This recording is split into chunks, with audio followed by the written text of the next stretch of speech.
अब इसके ऊपर कुछ बतख रखते हैं और यहाँ पर एक उसकी तस्वीर लगाएंगे और अब कुछ और सामान रखेंगे और इधर एक मशीन रखेंगे और यहाँ पर कपड़ों वाली बास्केट। चलो ये हो गया। ओह वाह, अब मेरी बारबी के पास अपना बाथटब है। चलो अब कमरे के दूसरे हिस्से के बारे में सोचते हैं। मुझे पता है, चलो अब एक मैगजीन लेते हैं और इसके ऊपर से खूबसूरत तस्वीरें काटते हैं और इन तस्वीरों को अच्छे से दीवार पर चिपका देंगे।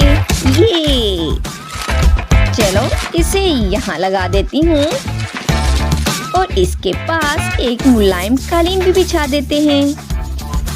यहाँ एक बेड लगा देते हैं और यहाँ एक अलमारी और ये खूबसूरत सी स्टैंड भी लगाएंगे। मैं इसे बहुत खूबसूरत चीजों से सजाऊंगी, देखो।